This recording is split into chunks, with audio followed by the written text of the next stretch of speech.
My name is Jake Carson. I'm 52 years old, and I've been working cattle in the New Mexico Territory for over 30 years.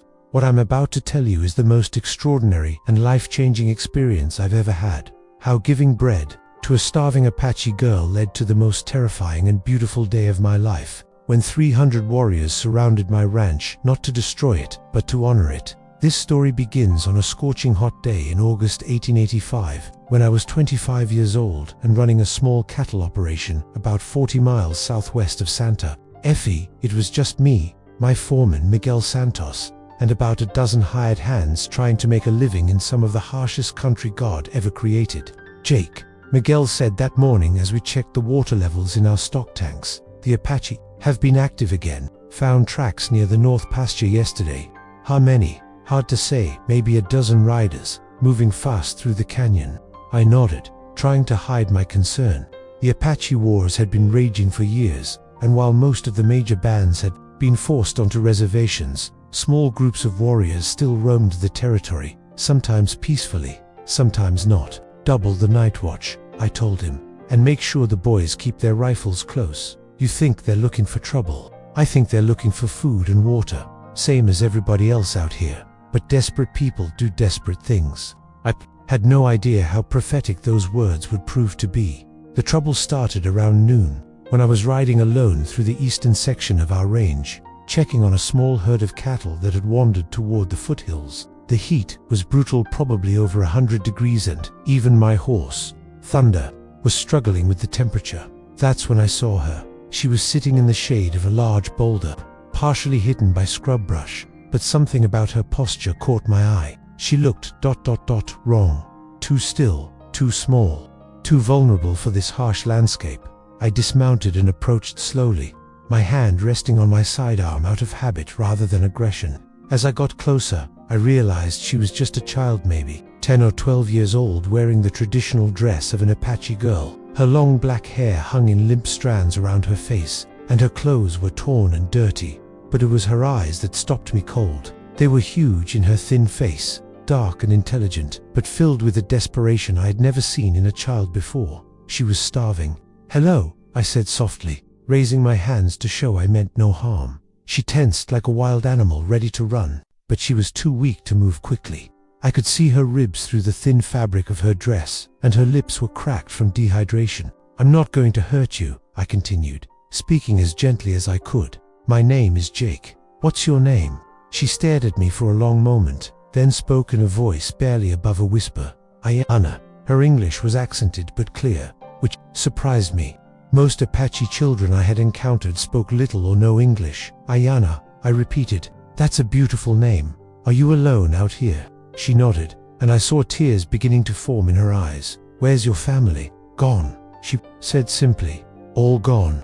My heart broke for this child. Whatever had happened to her, family disease, violence, starvation, she was now completely alone in a landscape that could kill grown men. "When did you last eat?" I asked. She held up 3 fingers, then 4, then seemed to lose count. It had been at least 3 or 4 days since her last meal. I reached into my saddlebags and pulled out the lunch Miguel's wife, Maria, had packed for me that morning. Thick slices of bread, dried beef, and a small jug of water. It wasn't much, but it was all I had. "Here," I said, offering her the bread first. "Eat slowly. Your stomach isn't used to food right now." Ayana looked at the bread like it was made of gold. She took it with trembling hands and bit into it carefully, chewing slowly as I had instructed. Tears rolled down her cheeks as she ate. "Thank you," she whispered between bites. I gave her small sips of water between pieces of bread, knowing that too much too fast could make her sick. As she ate, I studied her more carefully. Despite her condition, she was clearly a bright, resilient child. Her eyes missed nothing, constantly scanning our surroundings for potential threats. "How long have you been alone?" I asked. "Many days, maybe 2 weeks. What happened to your family?" Her face grew dark. "Soldiers came to our camp. There was sickness, the spotted sickness that kills. The soldiers said we had to go to the reservation, but my grandmother was too sick to travel. They said she would make others sick." I knew about the smallpox outbreaks that had been devastating Apache communities. The Army's solution was often to forcibly relocate entire bands to reservations, separating families and breaking up traditional ways of life. So you stayed with your grandmother? Yes, but she died 3 days later. Then I was alone. Why didn't you go to the reservation to find your family? I tried, but I got lost. And then I was too weak to keep going. The resignation in her voice was heartbreaking. This child had been prepared to die alone in the desert rather than continue struggling. Well, you're not alone anymore, I said firmly. I'm going to take you home with me. Her eyes widened in fear. To the soldiers? No, not to the soldiers. To my ranch. My foreman's wife, Maria, will take good care of you. Why? The question was simple but profound. Why would you help me? Because you're a child, and children shouldn't have to face the world alone. But I am Apache. You are white. We are supposed to be enemies. Her words hit me like a physical blow. This little girl had been taught that the color of my skin made me her enemy, just as I had been taught to fear and distrust her people. Maybe we're supposed to be enemies, I said. But I don't see an enemy when I look at you. I see a little girl who needs help. And when you take me to your ranch, what will the other men say? They'll say what I tell them to say. And what I'll tell them is that you're under my protection. Ayana finished the last of the bread and looked at me with an expression I couldn't quite read. In my grandmother's stories, there were sometimes white men who showed kindness to our people. She said they were rare, like snow in the desert. Maybe your grandmother was right. She also said that kindness creates debts that must be repaid. You don't owe me anything, Ayana. My people would say differently. I helped her onto Thunder, and we rode back to the ranch together. Ayana was so light she felt like nothing more than a shadow behind me on the horse. During the ride, she told me more about her family, her life before the soldiers came, and her grandmother's stories about the old days when Apache and white people sometimes lived in peace. My grandmother said that long ago, some Apache and some white people traded together, learned from each other. She said it was possible for people to be friends across the color line. Do you believe that? I want to. But I have seen much hate between our peoples. Hate is easy, I said. It's friendship that takes courage. When we arrived at the ranch, the reaction was exactly what I had expected. My hands gathered around us, most of them looking nervous, and some openly hostile. Boss, said Tom Bradley, my most experienced hand, what are you doing bringing an Apache kid here? I'm doing what any decent human being would do, I replied. I'm helping a child who was starving in the desert. She could be a scout for a war party. This could be a trap. Does she look like a scout to you, Tom? She's half dead from hunger. Miguel stepped forward, and I was grateful for his support. Maria can take care of the girl, he said. She has experience with children. I don't like it, Tom muttered. No good can come from helping Apache. Then you're free to draw your pay and ride out, I said firmly. But as long as you work for me, you'll treat this child with respect. Tom glared at me but said nothing more. Maria Santos was a godsend. A kind Mexican woman in her 40s, she took one look at Ayana and immediately went into mothering mode. She led the girl to the kitchen, prepared a proper meal, and set up a bed for her in the small room behind the main house. She's so thin, Maria told me in Spanish. It will take weeks to get proper nutrition back into her. We have weeks, I replied. Take as long as she needs. That evening, as Ayana slept under a real roof for the first time in weeks, I sat on my porch and wondered what I had gotten myself into. Helping a starving child was the right thing to do, but I knew it could complicate my life in ways I couldn't predict. Tom Bradley approached me as I was smoking my evening pipe. Jake, I've been thinking about what you said today, and maybe you're right. Maybe she's just a kid who needed help. She's just a kid who needed help. But her people, when they find out she's here, ... What about her people? They'll come for her. And when they do, they might not be in a talking mood. If they come, we'll deal with it then. And if they come in force, Tom, are you asking me if I would have let that child die in the desert to avoid trouble?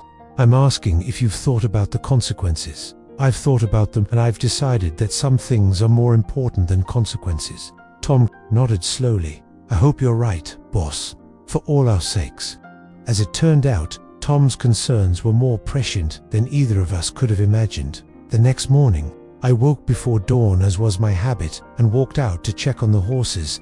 The air was cool and still, with just a hint of the brutal heat that would come later in the day. That's when I saw them. At first I thought my eyes were playing tricks on me. The morning light was still dim, and the desert could create illusions that made men see things that weren't there. But as the sun rose higher, there was no denying what I was seeing. Apache warriors, dozens of them, hundreds of them. They sat motionless, on their horses in a perfect circle around my ranch, extending in every direction as far as I could see. They were close enough that I could make out individual faces, but far enough away that they were clearly not making an immediate attack. My heart started pounding so hard I could hear it in my ears. I had never seen so many Apache warriors in one place, and certainly never seen them arranged in such a deliberate, organized formation. "Miguel," I shouted, my voice cracking with tension. He came running from the bunkhouse, took one look at the situation, and crossed himself. "Madre de Dios," they whispered. "There must be 300 of them. Get the men up, get them armed, but tell them not to shoot unless I give the order. Jake, they'll massacre us, maybe, but if we start shooting first, they definitely will." As my hands emerged from the bunkhouse and saw the Apache circle, several of them started to panic. "We're all going to die," one of them shouted. "Calm down," I ordered. "Nobody's dying today if we keep our heads." But privately, I was terrified. 300 Apache warriors could wipe out my small ranch in minutes. If they had come for Ayana, I had no way to stop them from taking her. And then I saw her. Ayana had emerged from the main house and was standing on the porch, looking out at the circle of warriors with an expression of wonder rather than fear. "Ayana," I called to her, "get back inside." But she didn't move. She was staring intently at the warriors, and slowly, her face began to change. The wonder was replaced by recognition, then by something that looked almost like joy. "They came," she whispered, but her voice carried in the still morning air. "They actually came." "Who came?" I asked, walking toward her. "My people, my family." "But you said your family was gone." "I said my immediate family was gone, but these are my extended family, my clan, my tribe." As I watched, one of the warriors, an older man with elaborate headdress and war paint, rode slowly toward the ranch. He stopped about 50 yards away and called out in Apache. Ayana responded in the same language, her voice strong and clear. "What are they saying?" I asked. "He's asking if I am safe, if I have been harmed." "And what are you telling him?" "I'm telling him that I have been shown great kindness, that my life was saved by a white man who gave me food when I was dying." The warrior spoke again, and this time his voice carried clearly across the distance. Even though I couldn't understand the words, I could hear the gravity in his tone. "What now?" I asked. Ayana turned to me with tears in her eyes. "Now," she said, "they want to meet the man who saved their daughter. Their daughter. I am not just any Apache child, Jake Carson. I am the granddaughter of Chief Cochise.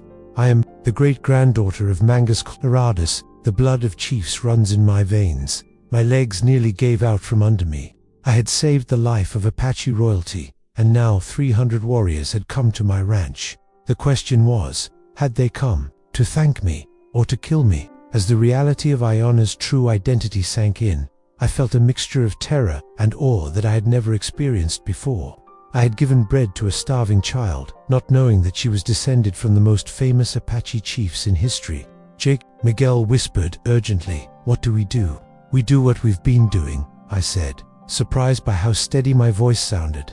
"We treat her with kindness and respect. But if she's Apache royalty, then she deserves our protection even more, not less." The warrior who had spoken to Ayana dismounted from his horse and began walking slowly toward the ranch house. As he approached, I could see him more clearly. He was a man in his 50s, tall and powerfully built, with intricate tattoos covering his arms and chest. His face bore the weathered dignity of someone who had seen both great victories and terrible losses. "That's my uncle," Ayana said quietly. "Chief Nate. He was my grandfather's war leader." Chief Nate stopped about 20 feet from the porch and spoke in Apache. Ayana translated. "He says he has come to meet the white man who showed mercy to a lost child of the Chiricahua people. Tell him I'm honored to meet him," I replied. Ayana translated, and Chief Nate nodded gravely. Then he spoke again, this time at greater length. "He says that when you found me, I was 3 days from death. He says that by feeding me and bringing me to safety, you saved not just my life, but the bloodline of great chiefs. He says this creates a debt that cannot be measured in horses or cattle or gold. Tell him he owes me nothing. I would have done the same for any child. I will tell him, but he won't accept that answer." In Apache culture, saving someone's life creates obligations that span generations. Chief Nate listened to Ayana's translation, then shook his head and spoke firmly. He says that you may not understand the significance of what you did, but he does. He says that in the old days, such an act of kindness between enemies would have been celebrated with great ceremony. And what about now? Ayana asked her uncle a question in Apache, and his response was long and complex. He says that now, the world has changed. Our people have been forced onto reservations. Our old ways are being destroyed. But he says that kindness is eternal, and it must still be honored. Chief Nate gestured toward the circle of warriors that surrounded my ranch, and spoke again. He says that every one of these warriors is here to honor you. They have come from 3 different reservations, risking punishment from the soldiers, to participate in a ceremony that hasn't been performed in over 20 years. What kind of ceremony? A ceremony of adoption. They want to make you a brother to the Apache people. I stared at Chief Nate, then at the hundreds of warriors surrounding us, trying to comprehend what I was hearing. They want to adopt me. It's the highest honor our people can give to someone outside the tribe. It means you would be considered family, with all the rights and protections that brings, and the obligations would be expected to help our people when they need it, as we would help you. I looked around at my hands, who were watching this exchange with expressions ranging from amazement to terror. Tom Bradley looked like he was about to faint. What if I refuse? You could refuse, but it would be considered a grave insult. And ... double quotes. Ayana hesitated. And what? And it would mean that the debt for saving my life would remain unpaid. That would trouble my uncle greatly. Chief Nate spoke again, and Ayana's translation made my blood run cold. He says that if you refuse the adoption, he and his warriors will be honor-bound to find another way to repay the debt. He says they have discussed giving you cattle, horses, even gold taken from Mexican raids. But none of those things equal the value of a chief's bloodline. What are you saying? I'm saying that they've considered giving you everything they have, and it still wouldn't be enough. The only gift worthy of the debt is brotherhood itself. I walked to the edge of the porch and looked out at the circle of warriors. Each one sat perfectly still on his horse, but I could see the intelligence and strength in their faces. These were not savage raiders, as I had been taught to believe. These were proud people with their own codes of honor and justice. If I accept, I said, what exactly does that mean for my ranch, for my men? Ayana translated my question, and Chief Nate's response was immediate and emphatic. He says that your ranch would be under Apache protection. No Apache would ever raid your cattle or harm your people. You would be considered neutral ground, a place where Apache and white people could meet in peace. And the soldiers, what happens when they find out I've been adopted by the Apache? That's a risk you would have to take. I thought about the implications. Having Apache protection could be invaluable in this dangerous territory, but it could also make me a target for the US Army. I could be branded a traitor, lose my land, or even be arrested. But as I looked at Chief Nate and thought about the little girl who had been dying in the desert just yesterday, I realized that the choice was already made. Tell Chief Nate that I'm honored by his offer, and I accept. A smile spread across Ayana's face as she translated my response. Chief Nate nodded solemnly, then raised his voice and called out to the circle of warriors. What happened next was one of the most extraordinary experiences of my life. The warriors began to move, but not in attack formation. Instead, they dismounted from their horses and began walking toward the ranch in a slow, ceremonial procession. Each warrior carried something: feathers, beads, painted stones, pieces of leather decorated with intricate designs. They're bringing gifts, Ayana explained. Each warrior will present you with something that represents an aspect of Apache life. By accepting these gifts, you accept the responsibilities that come with them. The ceremony took over 3 hours. One by one, nearly 300 Apache warriors approached me, spoke a few words in their language, and presented me with a gift. Some gave me eagle feathers, symbols of courage and wisdom. Others gave me turquoise stones, representing protection and healing. Still others gave me pieces of traditional Apache clothing, weapons, and ceremonial items.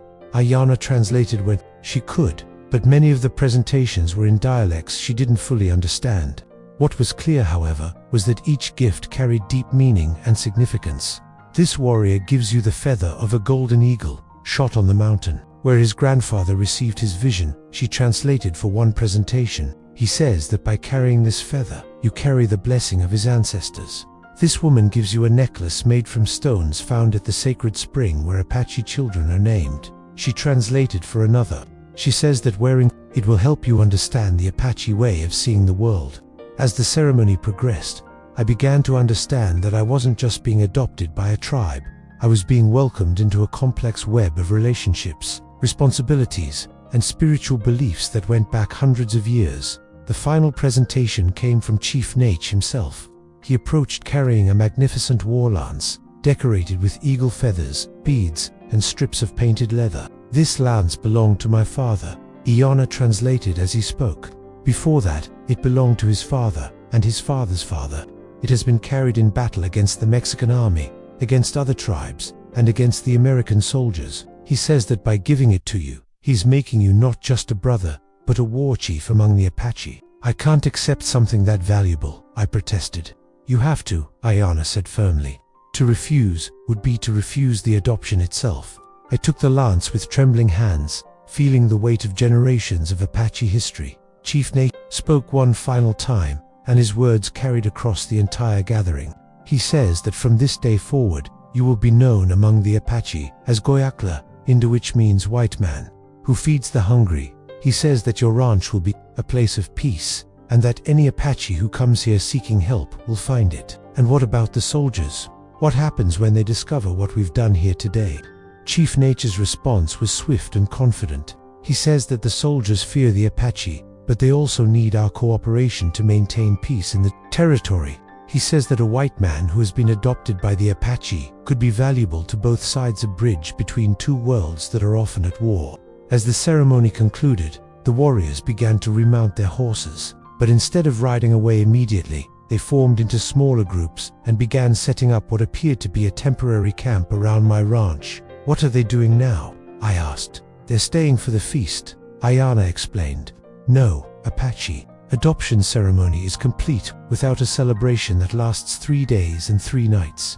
I looked around at my hands, who were still standing in shocked silence. Miguel, I called out. How much food do we have in storage? Enough for a week, maybe 2 if we're careful. We're going to need to send someone to town for supplies. A lot of supplies. Jake, Tom Bradley said, approaching cautiously. Are you sure about this? I mean, feeding 300 Apache warriors. Tom, 12 hours ago we were surrounded by potential enemies. Now we're surrounded by family. I'd say that's a pretty good trade. But what happens after the feast? What happens when word gets out about what happened here? I don't know, I admitted. But I know that yesterday a little girl was dying in the desert, and today she's alive and safe. Everything else we'll figure out as we go. As the day progressed, the feast began to take shape. The Apache had brought their own supplies: deer meat, wild vegetables, and various foods I didn't recognize. My hands, initially terrified, gradually began to relax as they realized that the warriors were genuinely peaceful. Maria Santos, bless her heart, threw herself into the cooking with enthusiasm that surprised everyone. We are making history today, she told me in Spanish. My grandchildren will hear stories about the day when Apache and white people feasted together at the Carson Ranch. Are you sure they'll be good stories? I asked. They will be true stories, she replied. And truth is always good, even when it's complicated. As evening fell and the feast began in earnest, I found myself sitting next to Chief Nate and I, trying to process everything that had happened. Chief Nate, I said through Iana's translation. Can I ask you something? He nodded. Double quotes. Why was this so important to you? I mean, I know I saved Iana's life, but surely you could have just taken her home and been done with it. Chief Nate's response was long and thoughtful. He says that our people have been at war with white people for many years. There has been much killing on both sides, much hatred, much pain. He says that most white people see Apache as animals to be hunted down and killed. Most Apache see white people as invaders to be driven away or destroyed. And he says that when a white man shows true kindness to an Apache child, it proves that peace is possible. It proves that the two peoples can coexist without hatred. So this ceremony is about more than just repaying a debt, much more. He says it's about hope, about the possibility that his grandchildren and your grandchildren might live in a world where Apache and white people are friends instead of enemies. As I sat there, watching Apache warriors and my ranch hands sharing food and stories around the same fires. I began to understand the true significance of what had happened. I hadn't just saved a child's life. I had participated in something that might be remembered as the beginning of a new relationship between two peoples who had been enemies for too long. But I also knew that the real test would come tomorrow, when word of this feast reached the outside world. Would the army see me as a peacemaker or as a traitor? Would other ranchers see the Apache adoption as a sign of hope or as a betrayal of my own race? Only time would tell. But as I watched Ayana laughing with the children of Apache warriors, and saw my own men beginning to relax and enjoy the celebration, I knew that whatever consequences came, I had made the right choice. Sometimes the most important moments in history begin with the simplest acts of human kindness, and sometimes giving bread to a hungry child can change the world. The 3-day feast that followed my Apache adoption ceremony was unlike anything I had ever experienced. For 72 hours, my ranch became a neutral ground where Apache warriors and white cowboys shared meals, stories, and even laughter. On the second day, Chief Nate approached me with a proposition that would change my life forever. He wants to make a formal agreement, Ayana translated as we sat around the main fire. A treaty between your ranch and the Apache people. What kind of treaty? He says that your ranch will become a trading post where Apache can come to buy supplies and sell crafts without fear of being arrested or shot. In return, Apache warriors will help protect your cattle from other raiders, Mexican bandits, rustlers, even hostile tribes. I considered this carefully. Such an arrangement could be incredibly profitable, but it would also put me squarely in the middle of the conflict between the Apache and the US government. What about the army? They won't approve of me trading with Apache. Chief Nate's response was swift and confident. He says that the army needs peace in this territory more than they need another enemy. He says that if your ranch becomes a place where Apache can get what they need through trade instead of raids, it will benefit everyone. And if the army disagrees, he says that the Apache will speak for you. They will tell the soldiers that you are a man of peace who prevents war rather than causes it. As I thought about it, I realized that Chief Nate was probably right. The army was stretched thin trying to patrol the vast territory, and they were constantly dealing with Apache raids on isolated ranches and settlements. If my ranch could become a peaceful meeting place, it might reduce the violence in the entire region. All right, I said finally. Let's try it. The treaty ceremony was held on the final day of the feast. Chief Nate produced a piece of deerskin and began drawing symbols on it with natural pigments. Each symbol represented a part of our agreement: a horse for trade, a rifle for protection, a circle for the neutral ground of my ranch. When he finished, he pricked his thumb with a knife and pressed it to the deerskin, leaving a bloody thumbprint. Then he handed me the knife. Your blood and mine, mixed together, Ayana translated. The treaty is sealed by blood, and can only be broken by blood. I pricked my thumb and added my print next to his. As our blood mingled on the deerskin, I felt a profound sense of responsibility settle over me. What have I gotten myself into? I asked Ayana quietly. Something important, she replied. Something that could change history. The Apache began departing on the morning of the 4th day, but not before Chief Nate made one final announcement that surprised everyone. He says that Ayana will stay here with you. She translated for herself, her voice filled with emotion. What? Why? He says that I have been marked by the spirits for something special. He says that by surviving alone in the desert and being rescued by a white man, I have been chosen to be a bridge between our peoples. But don't you want to go back to your tribe? I do, but I also understand what my uncle means. I can speak both languages, understand both cultures. If I stay here and help with the trading post, I can help prevent misunderstandings that might lead to violence. And you're willing to do that? I'm willing to try. So Ayana stayed at the ranch, becoming not just my ward but my cultural translator and business partner. Over the following months, Apache began arriving at the ranch in small groups, bringing beautifully crafted jewelry, pottery, and textiles to trade for flour, coffee, sugar, and other supplies they couldn't get on the reservation. The arrangement worked better than I had dared to hope. The Apache were honest traders who honored their agreements, and they provided invaluable protection against the Mexican raiders who had been plaguing the area. But the real test came 6 months later, when Colonel William Hayes arrived at my ranch with a company of cavalry soldiers. Mr. Carson, he said, as he dismounted from his horse, we need to talk. I had been expecting this visit since the day of the adoption ceremony. Word of my arrangement with the Apache had inevitably reached military authorities, and I knew they would want an explanation. Colonel Hayes, I replied calmly, what can I do for you? You can explain why you're running a trading post for hostile Indians in violation of federal law. The Apache I trade with aren't hostile, Colonel. They're peaceful families trying to survive. All Apache are potentially hostile, Mr. Carson, and trading with them provides them with supplies they could use against white settlers. I trade them flour and coffee, Colonel, not guns and ammunition. Nevertheless, you're violating the terms of the reservation system. These Indians are supposed to be confined to their designated areas. Then maybe the reservation system needs to be reconsidered. Colonel Hayes's face reddened. Mr. Carson, you're walking a very fine line between cooperation and treason. That's when Ayanna stepped out of the main house, now dressed in a mixture of Apache and white clothing that perfectly represented her role as a cultural bridge. Colonel Hayes, she said in perfect English, perhaps I can help explain the situation. The Colonel stared at her in surprise. You're the Apache girl who was adopted by this man. I am Ayanna, granddaughter of Chief Cochise, and I am under the protection of Jake Carson. But I am also a representative of my people in these negotiations. Negotiations? What negotiations? The negotiations that have prevented 3 major Apache raids in the past 6 months, she said calmly. What are you talking about? I'm talking about young warriors from various bands who wanted to attack ranches in this area. Each time, the chiefs sent them here first to see if they could get what they needed through trade instead of violence. And on each time, they left here with full bellies and the supplies they needed, having harmed no one. Colonel Hayes looked skeptical. You expect me to believe that this trading post has prevented raids? I expect you to talk to the other ranchers in the area, Ayanna replied. Ask them if they've been raided by Apache in the past 6 months. Ask them if they feel safer now than they did a year ago.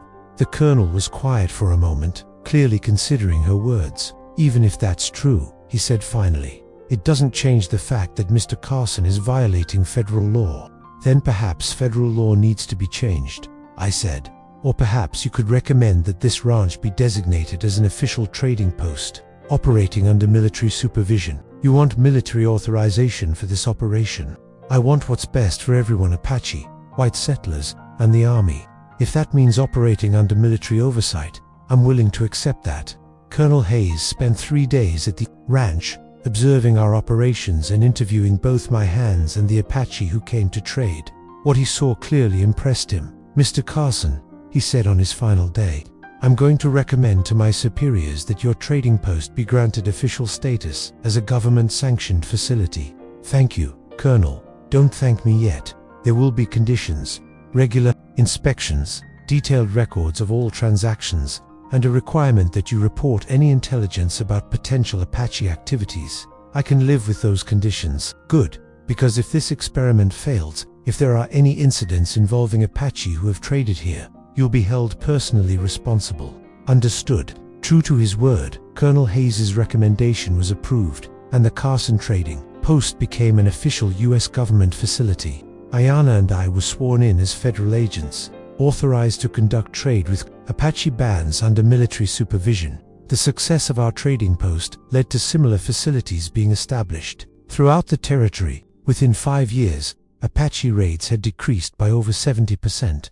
And many bands had transitioned from warfare to peaceful trading relationships with white settlements. But the most important success was personal. Ayanna grew up to become one of the most influential Native American leaders of her generation. She learned to read and write in both English and Spanish, studied law through correspondence courses, and eventually became an official interpreter and negotiator for the territorial government at the age of 25. She married a young Apache man named Joseph, who shared her vision of peaceful coexistence between the peoples. Together, they established the first school on an Apache reservation that taught both traditional Apache culture and white man's subjects. You know, she told me on her wedding day, none of this would have happened if you hadn't given me that bread. All I did was feed a hungry child. You did much more than that. You proved that kindness could bridge any gap, overcome any prejudice. And you proved that one person can change the course of history. We proved it together. By 1900, when I was 40 years old, the Carson trading post had become the most successful cross-cultural business in the Southwest. We employed both Apache and white workers, sold goods to customers of all backgrounds, and had become a model for peaceful cooperation that was studied by government officials from Washington. But success brought its own challenges. As the frontier closed and Arizona moved towards statehood, there was pressure to normalize relationships between Apache and white settlers. Some politicians wanted to shut down the trading posts and force all Apache onto reservations permanently. They say that our success proves that Apache can be civilized, Ayanna told me during one of our regular business meetings. They want to use our trading post as justification for destroying traditional Apache culture. What do you think we should do? I think we should fight for the right of Apache people to choose their own path. Some want to integrate with white society, some want to maintain traditional ways, and some want to find a middle ground like we have here.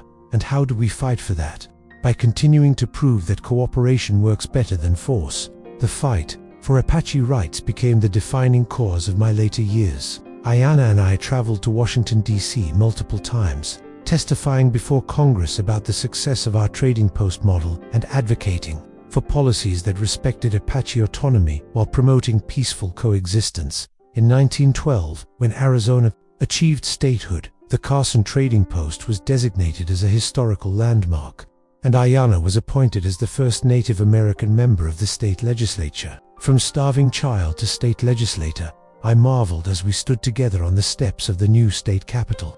From simple cowboy to advocate for human rights, she replied, "We've both come a long way from that day in the desert. Do you ever regret staying at the ranch instead of returning to your tribe?" "Never. I found my true calling here. And besides," she smiled, "you needed someone to keep you out of trouble." I lived to see my 75th birthday, spending my final years watching Ayanna's children and grandchildren grow up as proud citizens of both Apache and American heritage. The trading post continued to operate under their management, serving as a bridge between cultures and a testament to the power of simple human kindness.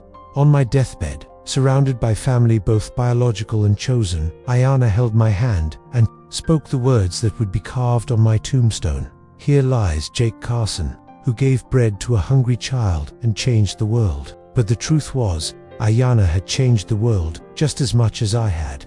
The little Apache girl who had been dying in the desert grew up to become a leader, a teacher, and a living example of what was possible when people chose cooperation over conflict. The bread I gave her that hot August day had fed much more than her hunger. It had nourished the seeds of a new relationship between two peoples who had been enemies for too long. And the warriors who surrounded my ranch that terrifying morning hadn't come to destroy, they had come to honor, to celebrate, and to begin building a better future for their children. Sometimes the most important changes in history begin with the smallest acts of compassion. Sometimes feeding a hungry child really can change the world. The end. Disclaimer. This story is completely fictional and created for entertainment purposes. Any resemblance to real people or events is purely coincidental.